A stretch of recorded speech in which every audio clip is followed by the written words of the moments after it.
안녕하세요. 저는 널스 율로입니다. 오늘은 heart failure에 쓰이는 6가지 종류의 메디케이션에 대해서 함께 이야기를 나눠보도록 하겠습니다. 그럼 heart failure에 쓰이는 메디케이션을 6개의 캐러고리로 한번 외우기 쉽게 A, B, C, D 이렇게 나눠 보았는데요.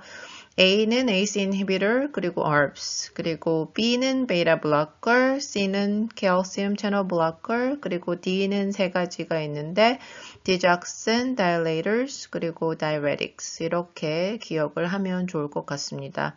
그래서 ACE inhibitor에는 주로 프릴 이렇게 끝나는 약들이 대부분이고 ARBs, angiotensin receptor blockers에는 로사르틴이 제일 유명한데요. 대부분 sartan 이렇게 끝나는 약을 기억하면 될 것 같습니다.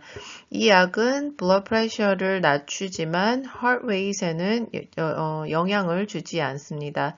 그리고 베이타 블로커는 많이 알고 있는데 롤로 끝나죠. 에테너롤. 그리고 calcium channel blocker에는 나이페디펜 그리고 카디잼, 베라파밀 이 세 가지가 가장 좀 유명한 약들이죠. 그리고 디적슨은 굉장히 dangerous하고 톡식한 것으로 유명한데 이 약은 blood pressure에는 영향을 주지 않고 heart rate만 낮추는 작용을 합니다. 그리고 dilators, vasodilators죠. 나이트로글리세린이 가장 유명하고 그리고 blood pressure와 heart rate를 동시에 낮추는 작용을 하죠. 그리고 diuretics는 blood volume을 줄이는 약인데 그 중에는 potassium wasting 그리고 potassium sparing이 있는 것으로 알고 있죠. 좀 더 자세히 살펴보도록 하겠습니다. 그럼 첫 번째 heart failure medication은 ACE inhibitors와 ARBs가 있는데 얘네들은 이제 pril 그리고 sartan 이렇게 불리는 약들이 대부분으로 알려져 있습니다. 첫 번째는 굉장히 이 약들은 pregnant woman한테 위험할 수가 있습니다. 굉장히 피터스한테 톡식한 것으로 알려져 있고요. 그리고 두 번째는 엔지오이디마인데요. 이 경우는 ACE inhibitor만 해당이 됩니다. 입이나 ton이 붓는 거죠. 입술이나 혀가. 그리고 세 번째는 coughing인데 이것도 ACE inhibitor인 경우에 굉장히 common한 side effect로 알려져 있습니다. 그리고 E는 elevated potassium인데요. 이 ACE inhibitor랑 ARBs 그룹은 주로 그 RAS라고 하는 시스템 있잖아요. renin angiotensin aldosterone 시스템에서 이 알도스테론을 블로킹하는 그런 구조로, 그런 메커니즘으로 역할을 하는데, 이때 알도스테론이 주로 포타시움을 내보내고 소디움을 킵하는 그런 펑션을 하는데, 그거를 막아버리니까 포타시움이 올라가는 거죠. 그래서 ACE inhibitor를 장기적으로 복용하는 사람들은 이 포타시움 레벨도 좀 잘 모니터링을 할 이유가 있습니다. 다음 heart failure medication은 베이타 블로커인데요. 이 medication은 다 알다시피 blood pressure와 heart rate를 동시에 다 내릴 수가 있죠. 그냥 간단하게 얘기를 하면 heart에다가 브레이크를 거는 거죠. contraction이랑 이 contraction이 좀 부드럽고 좀 천천히 일어날 수 있도록 브레이크를 거는 것인데요. 베이타 리셉터 1이랑 2가 있는데 이제 1은 주로 heart에 분포를 하는데 2는 airway에 있죠. 그래서 어떤 메디케이션들은 베이타 리셉터 1에만 워킹을 하는 것이 있지만 어떤 메디케이션은 두 가지 다 non-selective하게 작용을 하는 것이 있어서 이런 경우 이런 약을 쓰는 경우에는 브론코스패즘을 조심을 해야 되는데요. 특히 asthma나 COPD가 있는 페이션들은 굉장히 주의를 해야 할 것 같습니다. 다음 heart failure medication은 calcium channel blocker인데요. 이 캐테고리에는 나이페디펜, 카디잼, 베라파밀 이런 약들이 있죠. 이 약도 베이타 블로커와 마찬가지로 heart rate과 blood pressure를 함께 낮추는 작용을 합니다. 또 칼슘이 그 contractile process를 셀로 그 influx가 될 때 contractile process가 시작이 되는데 그것을 prevent 함으로써 block 함으로써 그 contraction을 좀 reduce 하고 그리고 rate도 낮추는 그런 역할을 하게 됩니다. 그래서 환자들에게 change 포지션을 할 때 좀 slow down 하도록 유도를 티칭을 하고 그리고 virally heart rate이 60 and under거나 systolic이 100 이하일 때는 약을 홀드하고 doctor한테 notify 하도록 티칭을 해주는 게 중요할 것 같고요. 그리고 side effect로는 bad headache과 constipation이 있을 수 있습니다. heart failure에 쓰이는 네 번째 약은 디작슨입니다.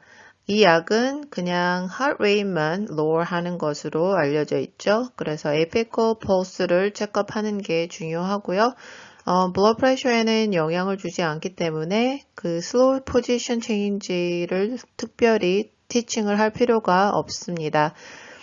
이 toxicity level을 관리하는 것이 굉장히 중요한데요. 이 디작슨 toxicity가 2.0를 넘어가면 이 vision에도 영향을 줄 수 있고 또 nausea, vomiting, dizziness 등을 불러올 수 있습니다.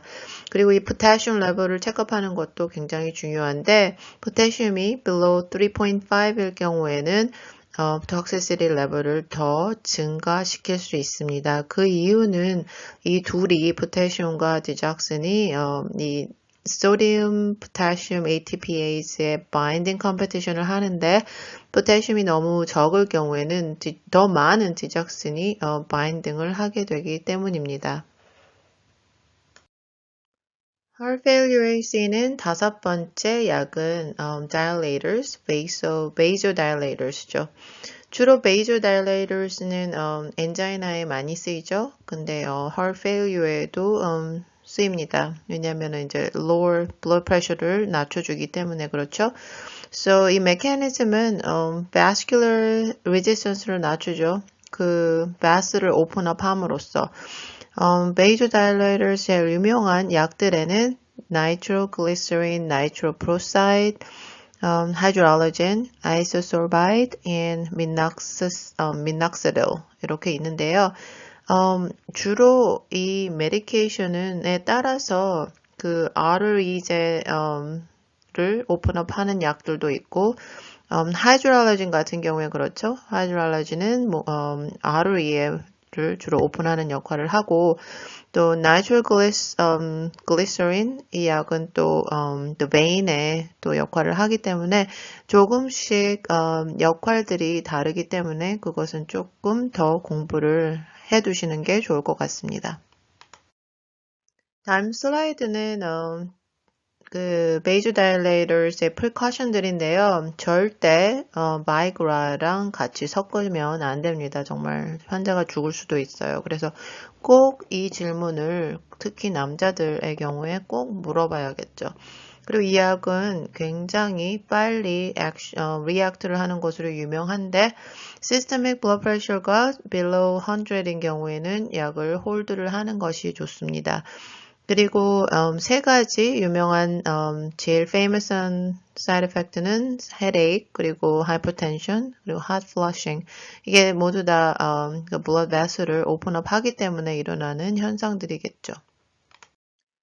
heart failure에 쓰이는 마지막 여섯 번째 약은 diuretics가 되겠습니다.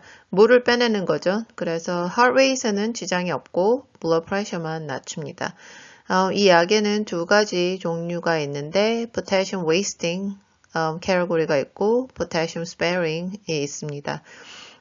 potassium wasting은 주로 아이드 이렇게 끝나는 약들이 많죠. prosamide and torsemide 이렇게. 그래서 wasting을 하기 때문에 이 포타슘이 낮아지는 것을 항상 모니터를 해야 합니다. 그래서 이 약을 먹는 사람에게는 오히려 포타슘이 rich한 푸드를 좀 권유를 해주는 게 좋겠죠. 그리고 포타슘 스페어링은 오히려 그 포타슘이 혈액 안에 쌓이는 것을 잘 모니터를 해야 하는데 포타슘이 5 이상 올라가는 것을 항상 주의 깊게 지켜봐야 합니다.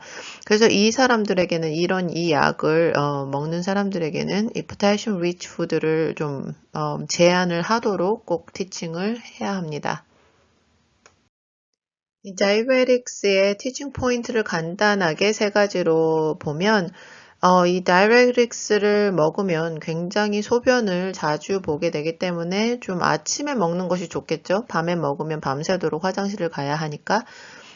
그리고 weight gain을 항상 체크업을 하도록 하고 또 daily weight gain이 2 to 3 pound 이상이면 문제가 있는 거죠. 그러니까 그런 경우에는 꼭 닥터한테 연락을 리포트를 하도록 그렇게 티칭을 해줘야 할 것 같고요. 그리고 당연히 low sodium 다이어트가 좋겠죠. water retention이 있을 테니까 여기에 그 over the counter medication 중에는 이 소디움을 은근히 많이 포함한 약들이 많아요.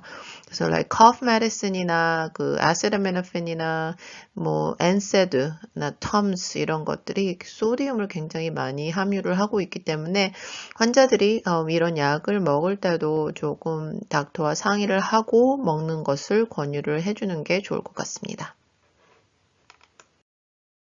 끝까지 저와 함께 공부를 함께 해주신 여러분 감사드리고 라이크와 subscribe 잊지 마시고요. 다음에 다시 뵐게요. 안녕히 계세요. 감사합니다.